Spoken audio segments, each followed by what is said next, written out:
Hey, Spuddies, Potato McWhiskey here, and welcome to Age of Wonders Planetfall Invasions. Today we'll be playing the Shakarn, who have the starting bonus of aquatic deployment because this is an aquatic race.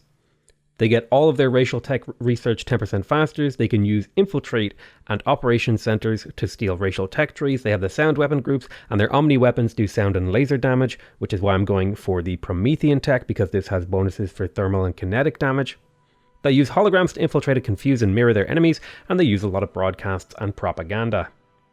We'll be taking Covert Operative, Energy Cache, Promethean Assault Equipment, and Kleptomaniac. Say hello to our commander, Karaka Yartenis, who will be leading us in this battle. Ready your rifle, General. The Scarlet Scepter has chosen you to claim another planet for the glorious Shakarn Empire. Our agents have lived hidden among the humans for generations, preparing for the time when we could strike, using their own inventions against them. That time is now. Be it through dominion or deception, we will lift the veil and show these creatures the true glory of the Shakarn.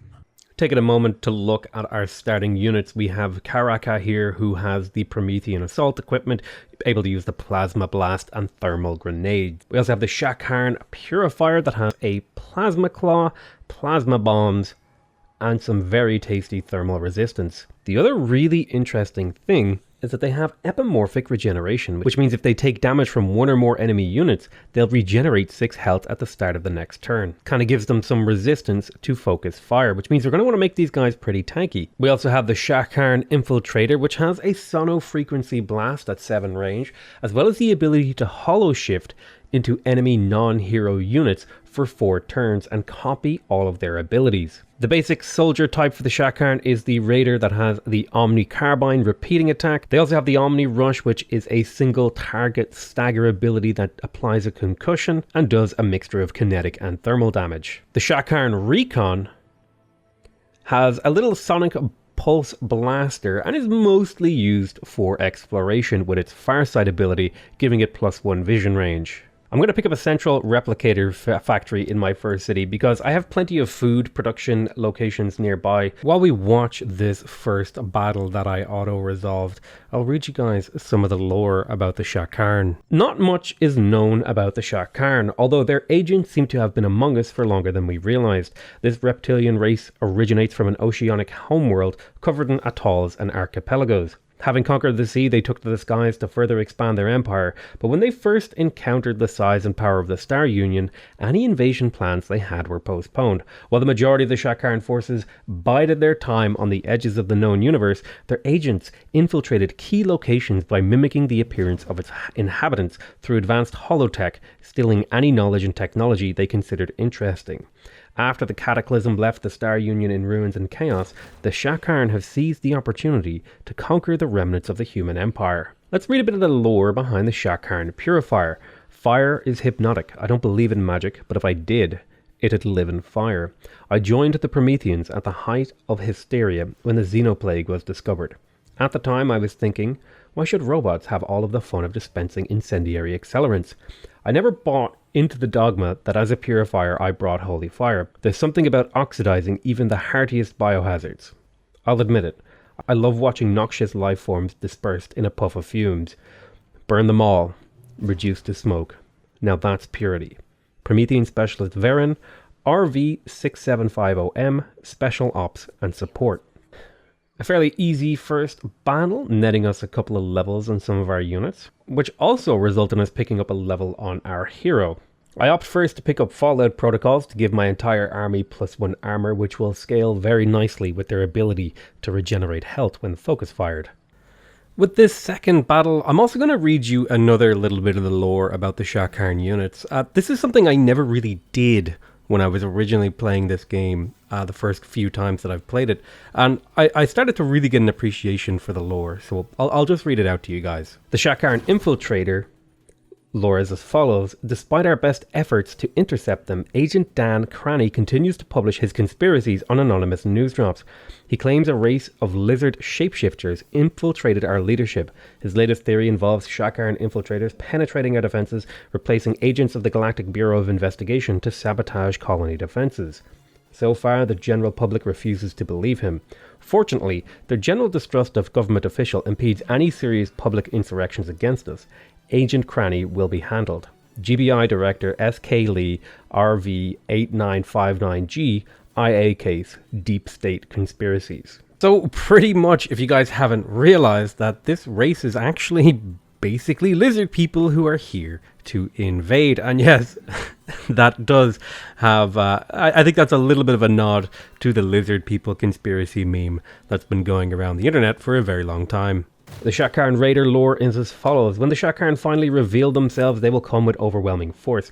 Having infiltrated our defenses, their raiders will walk in with Omni-assault weaponry. Laser tech they stole, then enhanced with their own sonic tech. There will be no negotiation. They won't make themselves known to an enemy world of their own goodwill until they believe they have the force sufficient to subjugate us. Unless they are exposed, they will infiltrate our institutions and record corruption. Error. GBI agent Dan Cranny, RV0 and the Shakran Invasion Force. I did just mispronounce Shakarn as Shekharan, but you'll just have to forgive me. And I was having a lot of fun exploring what my units could do. I did auto-resolve a couple of battles in this playthrough, namely because it was like, these are going to be really easy, and it's just going to take me longer to actually bring you guys some gameplay footage. But I was really getting to try out the different units, like the Infiltrator that can sort of morph itself and sort of holographically project a clone of another enemy unit. You can see there, because in the previous battle, it actually had copied a Mega Sow, which is a neutral sort of animal unit.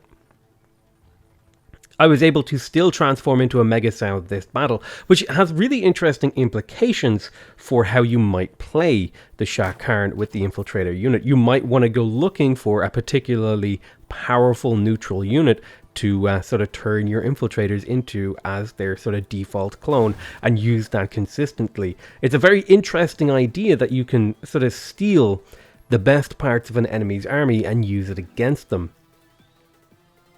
And for that reason, I think this is one of the most interesting races that they've actually developed. It does feel a little bit like some of the earlier ones were less sort of diverse and interesting, but this one is truly well designed in my opinion. A very straightforward battle to take out some enemies and get even more levels on our troops.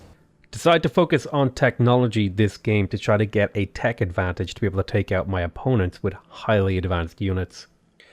Next up, we're going to be researching tactical preparation to give us access to the purification field that'll allow our units to heal themselves and give them an additional armor. We found a neutral settlement of the Shakran race that we're going to try to negotiate with when we have enough influence. Right now we've only got 20, so we'll be a few turns away from being able to make friends with them. Here's another battle that I decided to auto-resolve, and you can already start to see just how strong my units are becoming.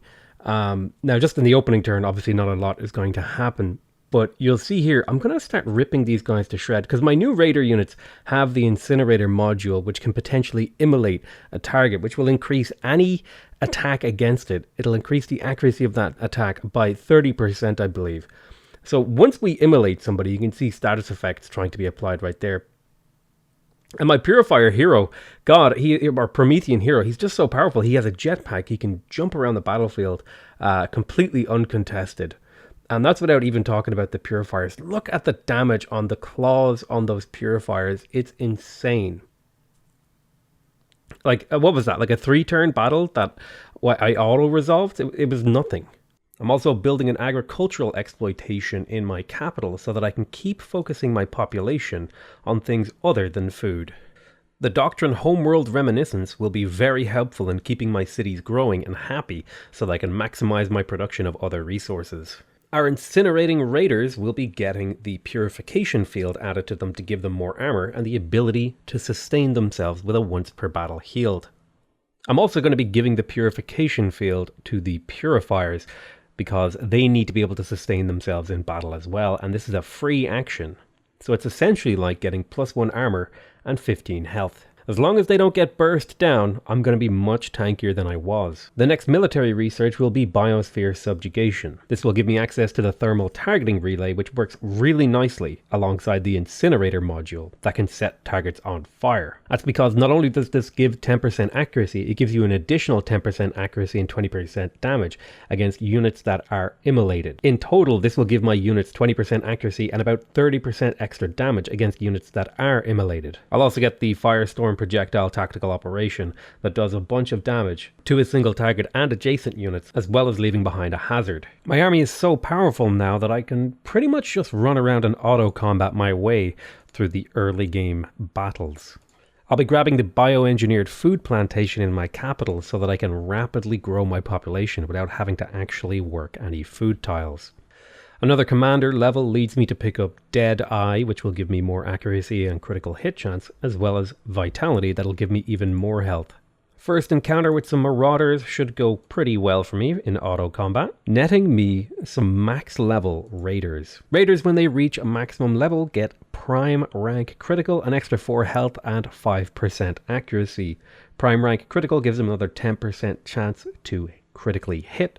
So once we have Biosphere Subjugation and Thermal Targeting Relay, these units are going to be incredibly powerful. Another hero wishes to join my empire. I'm going to examine this hero, and he looks pretty interesting. He's a Void Tech Void Hammer hero who I'm going to incorporate into my army. Even high-tech units like the Shakarn Tactician alongside a bunch of Syndicate and Shakarn Sleeper agents is no match for my army. Spending a little bit of the diplomatic influence that we've earned from completing quests will allow us to bring this faction into the fold. A world event has happened, Void Echoes. Due to a recently detected void anomaly, we've been experiencing some strange echoes of ourselves. Seeing yourself doing what you just did or repeating what you just said is quite the experience. At least it seems to be helping with our work.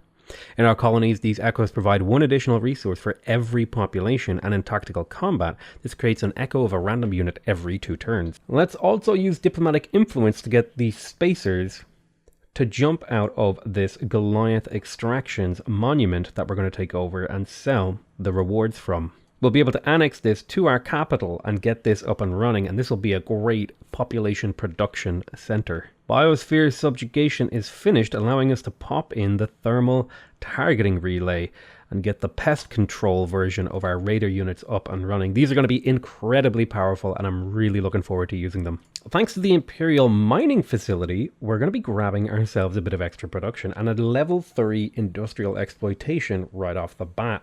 More importantly, we're going to be able to pick up the Reinforcement Factory, which is going to mean that all units produced in this colony will have 1 extra armor. This mission battle is going to be the perfect opportunity to show off the power of our army, as well as the interesting Void Echoes operation. I'll start the battle off by calling down my Insider ability. This creates a Sleeper Agent unit, which kind of have a very Gene Stealer-esque feel, like the Tyranids. Here's the lore behind the Sleeper Agent. The Star Union is for weak-minded fools, victims clamoring for attention and handouts. Drink your corporate-sponsored beverage of pity.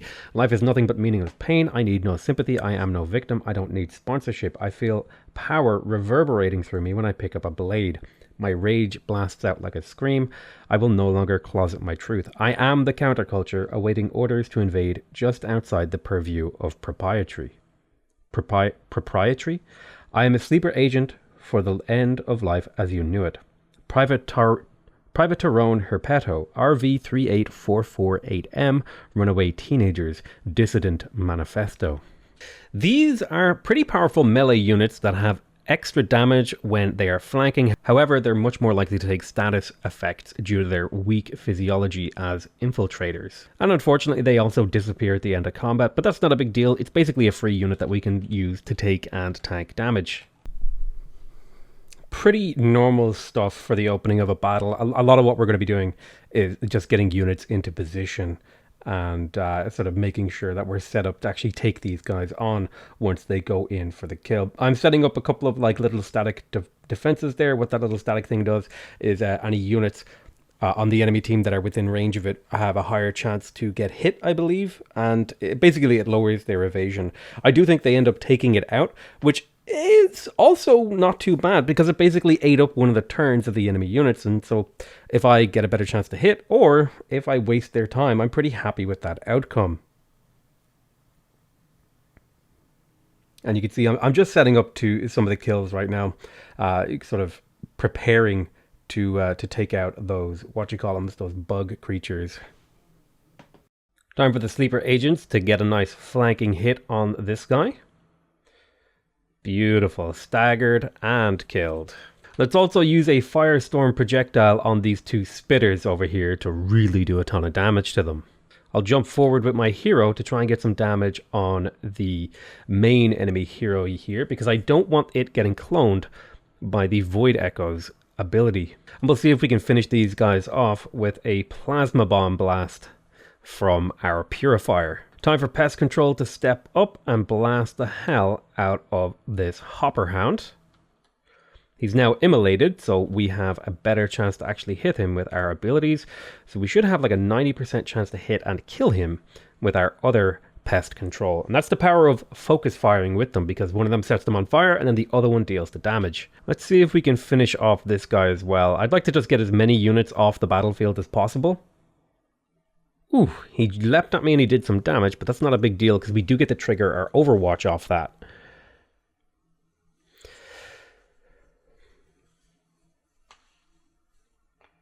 Let's get a flanking attack on this large Hopper Hound Eviscerator. And that'll also get him to turn around when he does his Overwatch, which will allow my own cloned Hopper Hounds to take a couple of free hits without suffering Overwatch retaliation. We'll get a flank on these guys, try to immolate him, and he has been immolated, which will set us up for a really good attack with our second pest control units. We go a 95% chance to hit on a flank. So you can see, because all my units' abilities work together really well, and I'm able to create health on the fly through things like the sleeper agents, I'm really not threatened by anything early game. I do keep just selling my rewards, and that's so that I can be really fast and loose with my abilities when I'm making more units. I'm going to need all that money when I'm making a ton of stuff later. I'm going to be picking up the Diplomatic Analysis Wing for the extra influence that'll allow me to claim more of these neutral faction sites, as well as the Cosmite Research Center, which will give me more Cosmite to actually build an advanced military. Another piece of good news is that my entire army is fully leveled up. My purifiers now have the critical ability as well as some extra health and accuracy, as do my infiltrators now have the evasive perk with some extra health. Now the infiltrator is very hard to hit, as is my recon, which means I can play much more aggressively with my recon, and I consider actually giving them some upgrades to keep them alive. If I gave them the purification field, that would give them some extra armor. So I think I'm going to give them portable scanners as well as the purification field, because this will make them able to apply analyzed to my enemies, reducing their resistances, as well as to give themselves a little bit of armor and the ability to heal themselves at will. Another hero joins my army. This is a Xenoplague hero who comes already pretty well equipped with Xenoplague weaponry. I'm going to go ahead and bring them into the fold. Looks like we found a neutral firebrand, which, let's talk about the lore for these guys. Look, I've taken a lot of flack on the artistic direction of the latest Beast Monsters sequel, but let's face it, laser claws are cool. It wasn't even a unique idea. I stole it from some conspiratorial news drop site. Imagine this massive boss creature, half crab, half lizard monster.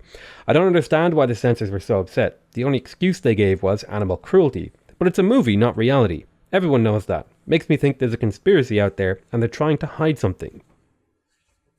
July Del Torres, or RV9484E, interview with the director, Beast Monster 4-X?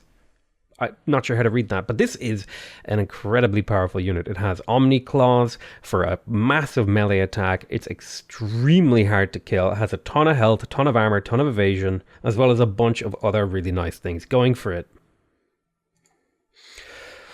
We're entering into one of the strategic sites, and we've got to clear out an infestation. Now, thankfully, I have built a second army that is just filled to the brim with pest control units, all capable of focusing fire down on units and killing them very quickly. The only thing we lack is Overwatch, really.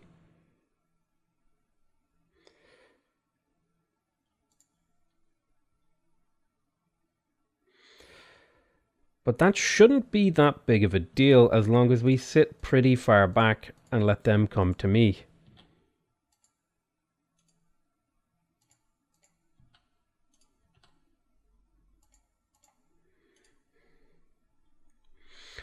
Using my hero as bait for the enemy to come forward and try to do damage to.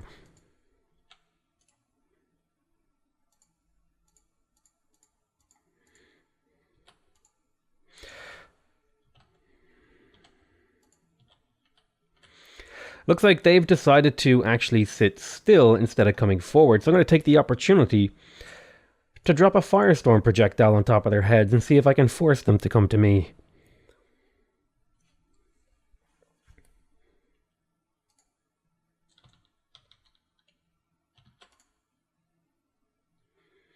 Here they come, as expected. They don't like getting a bomb dropped on their head, so they're going to rush forward towards me. And thankfully they're coming in piece by piece, so this should be a relatively straightforward execution of these guys, with the cooperating arcs of fire that I've got at my disposal.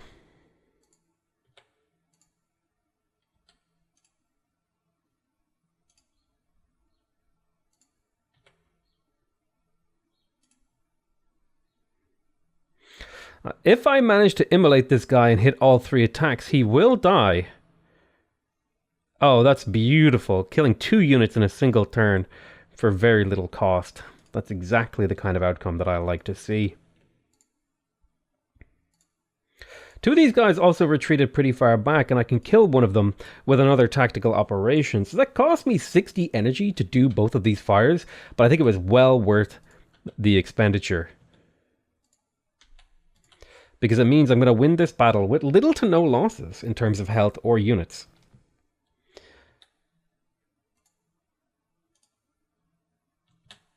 Let's see if we can't set this guy on fire. There we go. They have been immolated, which means anyone else attacking them will have a much easier time actually finishing them off. This is a combination that I find is just so incredibly powerful and fun to use, where your units set other units on fire and then do more damage to units that are on fire and are more accurate against units that are on fire. It's a combination that I just love using in my games.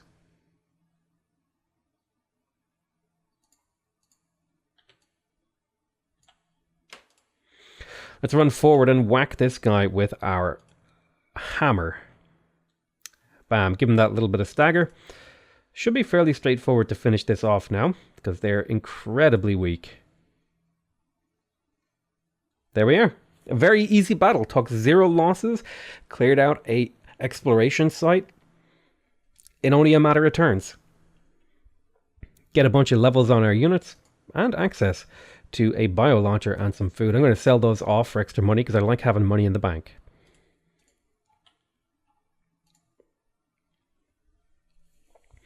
The really nice thing is this guy has leveled up. Now he's a Void Tech hero, so I think I might take Zardas instructors here and try to get him into some kind of sneaky army. Although maybe it would be better for Domok.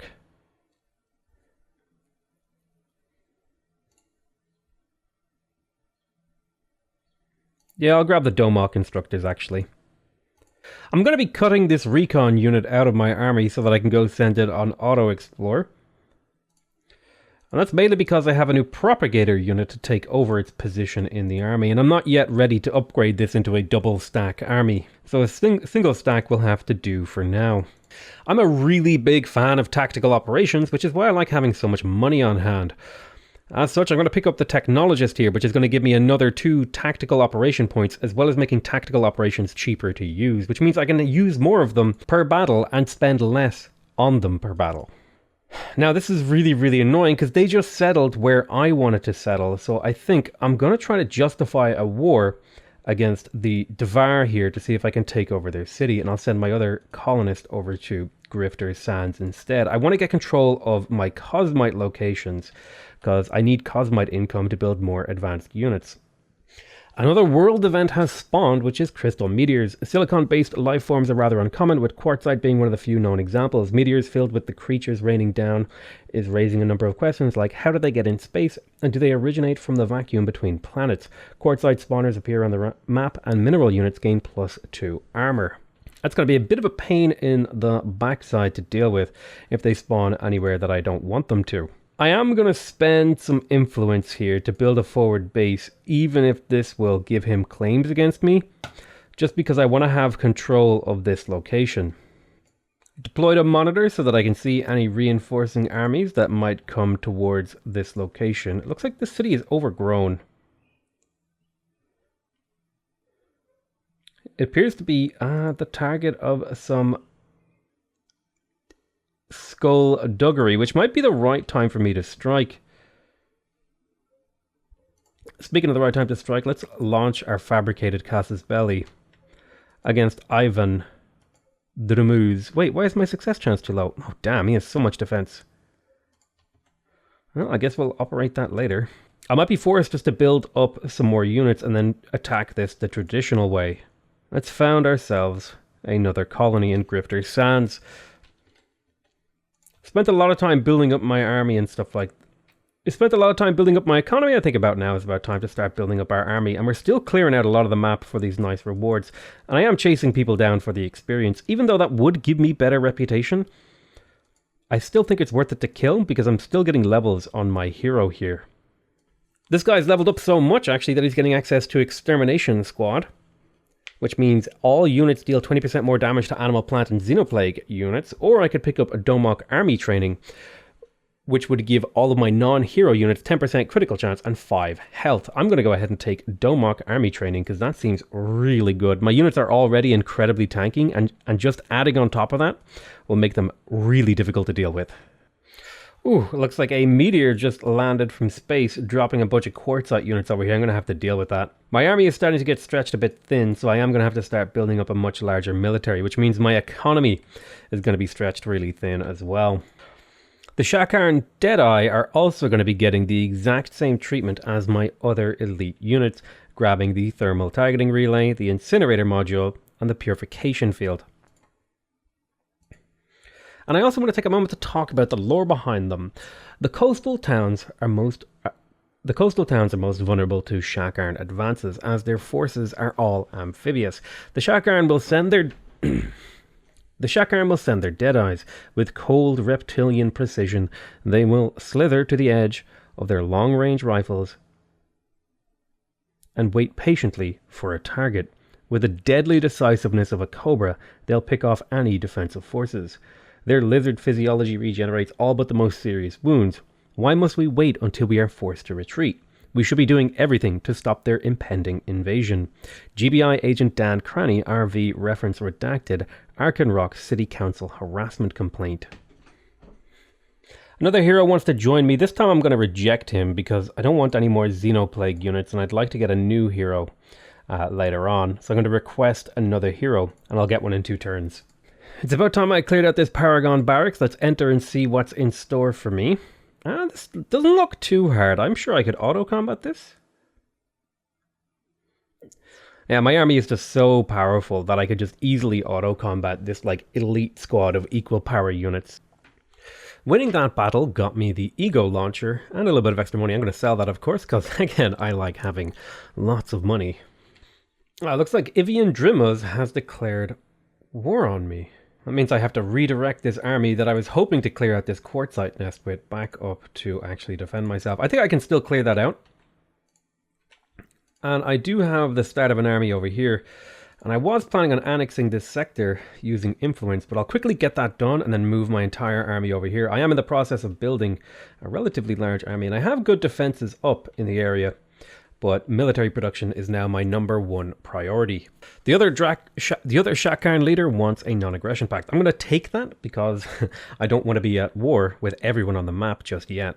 Here comes the Devar army for my capital, so I'm going to redirect a bunch of my units down I'm also going to use my massive income to actually quickly build some standard military infrastructure in here. That'll give me some colony militia power to actually be able to resist these guys. And I have a massive amount of tactical operation points and money to be able to burn these guys down if they do try to attack any of my armies. The other Devar player is looking for a non-aggression pact, which I'm going to take because any non-aggression that I can secure is really helpful. I also just completed propaganda propagation, which is going to allow me to pass a couple of strategic things. Most importantly, I'm going to be passing motivating broadcasting, which will give my propagation towers 15 production and a bunch of morale for my units. So I'm going to prime that right now. This time I am going to take this hero on my cause, because I'm a little bit scared about the potential attack from the Devar. Even though it's not the kind of hero that I would ideally want, it is a Shakarn hero, and I'll gladly take them into the fold. I'm kind of hoping that they attack this army down here, because these guys are really, really powerful, and it would buy me time to defend my capital. Looks like they're going to go for my little colony infrastructure here. Now, I could auto-combat this, but if I play it out manually, I'll be able to do a ton more damage to this army and really slow them down. There's not a hope that I actually stop them here, but I'll definitely be able to whittle down the power of their army. Position all of our units around and go into defensive mode. And the real goal here is to just stay alive and get as much damage in on the enemy using our tactical operations as possible. Trying to look for the easiest unit to kill. It looks like this Parole Destroyer will be easy to stop. Let's clone this unit as well, and we can do some cheeky spitting and stuff like that to defend ourselves. Ooh, they dropped a shredder bomb on my head. And the hero's coming in for a fight too. He threw a grenade at me. Ooh, resisted their panic, and here comes another spit. Ow! That's a parasitic infection as well. That's not great. And we missed our Overwatch too. This is going really poorly. I was hoping to actually kill a unit here, but it looks like I'm just far too outnumbered to really pull anything off. I think, despite that really bad outcome, if I do another laser strike on this guy, I can at the very least get them killed. There we go. Beautiful. We killed one of their units.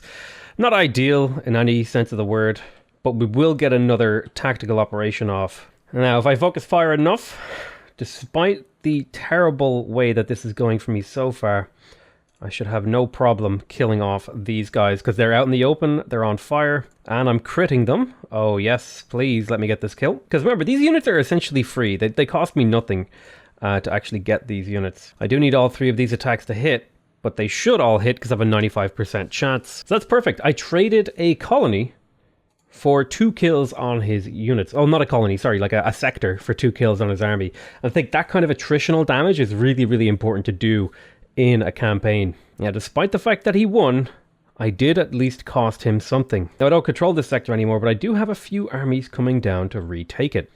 Another non-aggression pact, this time from the Amazon. It's going to be very helpful so that I can focus on this war.